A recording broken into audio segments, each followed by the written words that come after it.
Hey, so, Satan hates longevity. He hates stability. He hates perseverance. He hates anything that's going to last. And so, one of his goals is to shorten things, is to break things up before anything good can come to fruition or before the fruit of the kingdom is produced. And so, God, I really feel, is bringing to light the importance of longevity, persevering, and standing firm and being careful. And one thing in particular that's really been brought to my attention and I've been reminded of is just how much Satan wants to use exhaustion and how that can become a door to vulnerability, to the enemy coming in and shortening anything that God has begun a work in and wants to bring to completion. And so my word to the leaders today, to mothers, to fathers, to ministry leaders, to anyone, but in particular, since we're a training ministry, this is to our leaders, to leaders out there, or anybody seeking to advance God's kingdom anywhere they are, because as we remember, there is no such thing as the secular world or workplace to a follower of Jesus. Everywhere we go becomes a place of advancing God's kingdom, and there is no longer that separation. So everywhere we go.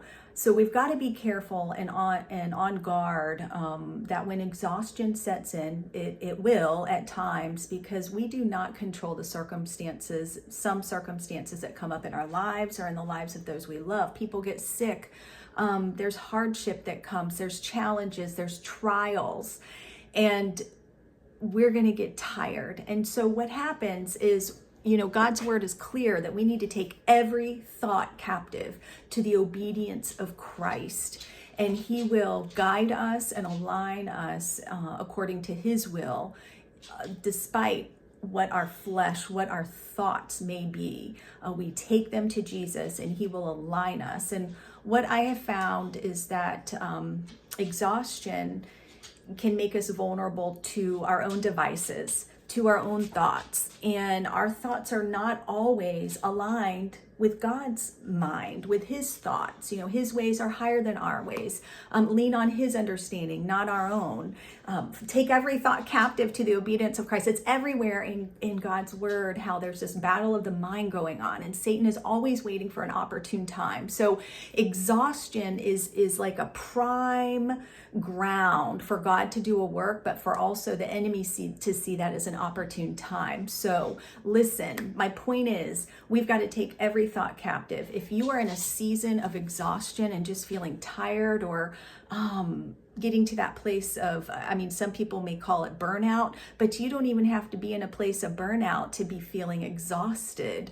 Maybe you're exhausted physically, maybe you're exhausted emotionally. Hunker down. Don't believe every thought that you have.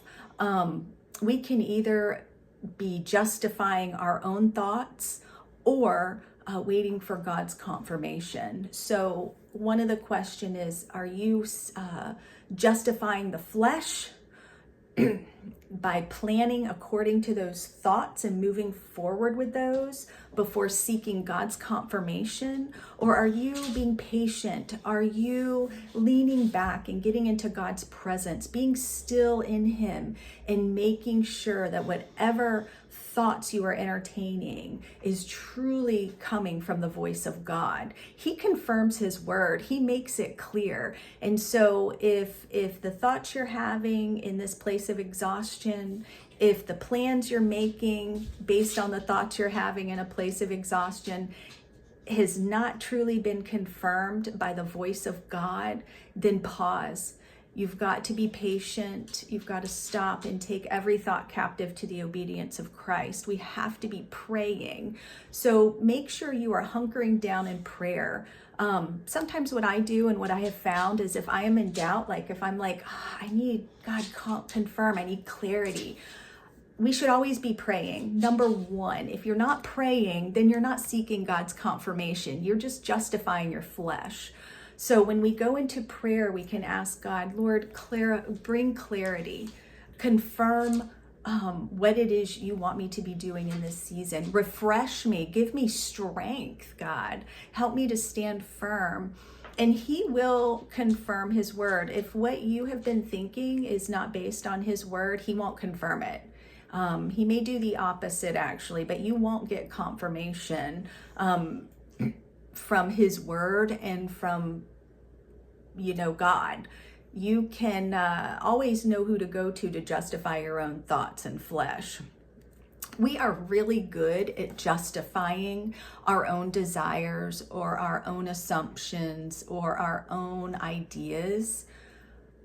That is why we have to pause, we have to pray, we have to seek God's counsel, we have to seek his guidance, and we have to be patient. And so be patient, pause, seek God's confirmation, and be careful what thoughts you're entertaining and what plans you make, because our thoughts, if we start entertaining the wrong thoughts, our plans start to be made around those thoughts. We start to plan those become our plans, and we really have to pause and take it to God to get confirmation. So listen, if you're in a season of exhaustion and you're starting to get some thoughts of giving up or throwing the towel in or making a major change, I want to encourage you and just say pause and pray and sit in that place with God. Continue to seek his wisdom, continue to seek his clarity, his confirmation, and wait until it is clear. And just know that the seasons change, that the way it is today won't be the way it is tomorrow or the coming years or however long this season needs to last. And so reach out to somebody that is following Jesus that you trust and ask them to pray with you. Tell them the exhaustion that you're under and the thoughts that you're battling, and that, you want to persevere, you want to push through and see it to the other side, because like I said, Satan wants to cut down that longevity. He wants no stability. He doesn't want deep roots. He doesn't want what God has been doing to come to completion and for the full kingdom fruit to happen. He doesn't want Kairos in our lives, or in our ministry. So hunker down, all right? And you're in it for the long haul. So pray, seek God's counsel, reach out to a friend, pray with them, ask them for some prayer, and see what God does. God bless you.